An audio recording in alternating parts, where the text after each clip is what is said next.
Shalom, Ubaraka, Mispaka. Peace and blessings, family. In this video, we are simply talking about the healing properties of the harp and why the harp is a weapon. Harp frequency demon repellent is the name of this lecture. We're going to be talking about how the harp actually repels demons and evil spirits. This became one of the most beautiful instruments that we know, and it's literally a repellent of demons. We're going to talk about. Let's get into the scriptures, guys. So in Genesis 31 and 27, Laban wanted to send Jacob away with harp music to make his journey happy. This is the practice that went on at the time. If you leave my house, you're going to have a long journey. I want to make sure you're in good spirits. I want to make sure you're safe. I want to make sure your angels, your guardian angels, are in good spirits. Therefore, I'm going to play the harp. I'm going to have my servant play a harp before you leave. But then when we get in 1 Samuel 10 and 5, it states that the prophets of Yahuwah prophesied, but they had someone with them playing a harp next to them. So imagine you're walking down the streets of Jerusalem, and all of a sudden, you hear a prophet saying, "Thus saith Yahuwah," and he's speaking the words of Yah, but right next to him is some guy playing the harp very beautifully. Why is this? Why did they prophesy, but the person next to them was playing a harp? This is because you got to set the mood of the listener. The person who's listening to the prophecy has to be in right spirits. They cannot be coming with pride. They cannot be coming with arrogance, anger, jealousy, hatred. Because if any of those emotions are in their heart, it's going to distort how the message enters into their heart, and they will not be able to understand it correctly. That's why I put harp music in a lot of my videos, because guess what? It works. When I started playing harp music in the background of my videos, I noticed a sharp decline in rude comments, prideful and arrogant comments, as well as people just being dicks. And guess what? It works. And let me tell you something. The beautiful music that you hear in the background of this video is made by a guy named Awaken Greatness with Prince David. That's his YouTube name, and he makes beautiful music. Just listen to this stuff.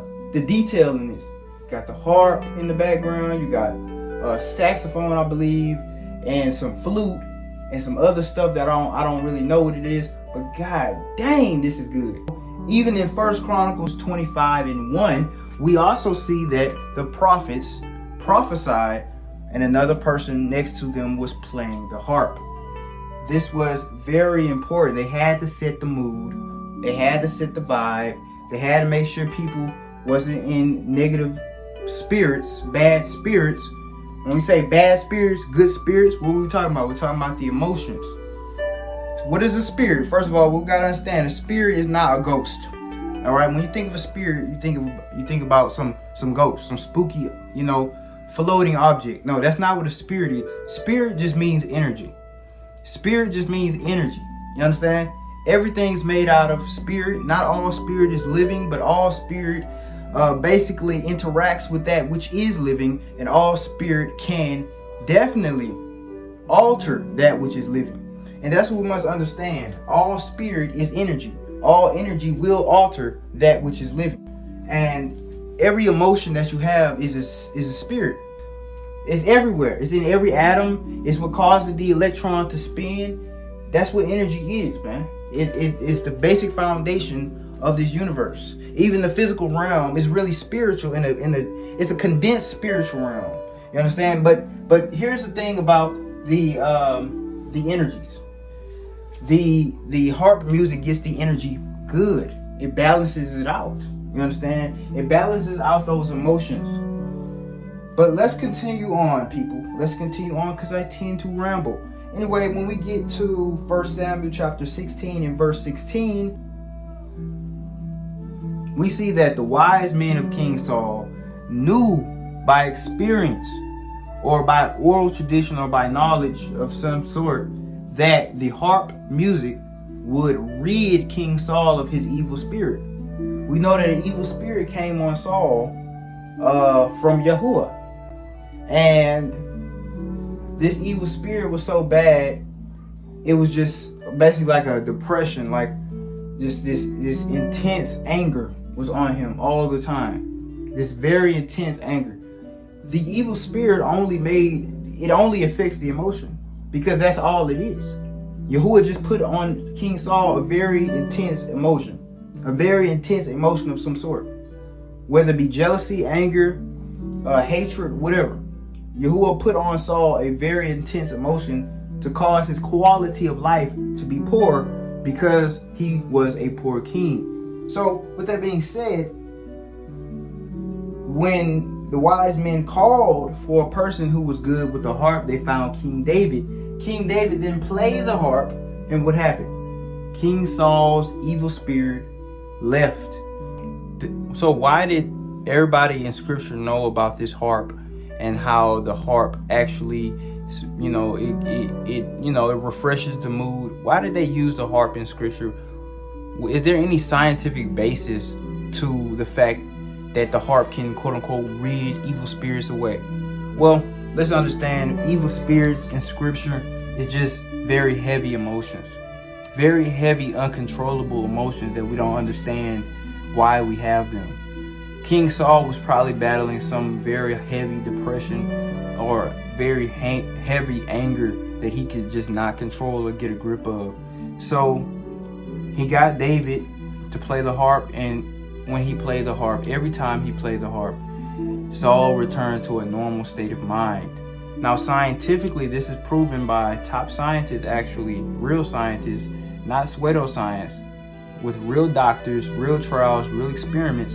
And it turns out that harp music actually is proven to lower blood pressure, reduce heart rate, reduce anxiety and pain levels. Thus, it raises the pain tolerance of the body temporarily while listening to the harp music, and it brings calm inner peace inside of the body. But not only that, this is the main thing it does, is it balances the emotions. Now, the reason why that's important is because when our emotions are not balanced, when we have an emotional imbalance, a lot of times that's a problem. That's a problem simply because it's hard to control it at that point. Once the emotions are neutralized, we have something called inner peace, or being calm.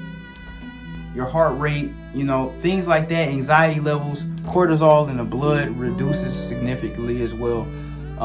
Things like that is what the harp music does to a person. And a lot of evil spirits are really just hard, heavy emotions. Heavy emotions, right? And if you know a person who suffers depression and they just can't get a grip, and they just really, really, really depressed. Sometimes people be depressed and they don't even really understand why. The same thing with anxiety. You understand? They don't really understand why. You need to listen to harp music every single day. If you are that person, you need to listen to harp music every single day, because depression, anxiety, that ain't nothing but an evil, negative energy on you. Who invented the harp? Jubal, the grandson of Cain.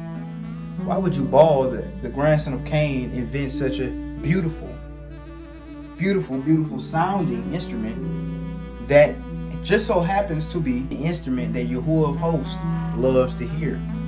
Well, you gotta understand, Cain, Lamech, Jubal, and Tubal Cain, these people were killers. They knew how to kill. They made all kinds of instruments of iron, right? They made all kinds of weapons, all kinds of bow and arrows. Speaking of bow and arrows, the bow and arrow, you pull the string and the string vibrates. You tighten the string. What happens when you tighten the string? It makes a noise. So the more you tighten the string, the more noise it makes. And what happens if I were to change the material of the string from animal skins to iron, and I put a whole bunch of strings in it? So Jubal, who was the inventor of the harp, more than likely was stringing a bow and realized that when you pull the string, it makes a noise, a very low frequency noise. But when you tighten it, makes a higher frequency noise. And if you replace the string with a thin piece of iron, which they were, workers of iron, then you would realize really quickly that it makes beautiful noise.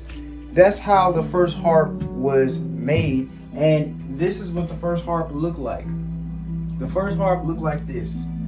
This is called the Kohanology. It then evolved into this, which is like $15,000 sometime, which I believe is, really outrageously expensive, but not really, because these are huge, man. You sit them up and you play them like this, and you can't take them nowhere with you, but you can take these with you because they're the same size of a bow and arrow. And these are called a lyre. The lyre is the Mediterranean Eastern harp, right? This was found in Greece and Rome and all this other stuff. But they tell you this is the biblical harp. No, this is not the biblical harp. This is not the original harp. This is not a natural shape. Nobody can just make this naturally. Every instrument was discovered on accident. The flute, the drum, all these instruments were made on accident. So when they were made and created, they were trying to do something else first. And then what happened was they realized, wait, this makes a nice noise. So this doesn't look like anything that can be created on accident. However, the actual Kohanology, the actual harp, was just made from a bow and arrow that they realized made noises. A lot of things were made from like weapons and things of that nature, like flutes. Yeah, they were trying to make an atlatl with the flute, and they put holes in the material, and they realized when wind blows through it, what happens is it sounds good. The drum.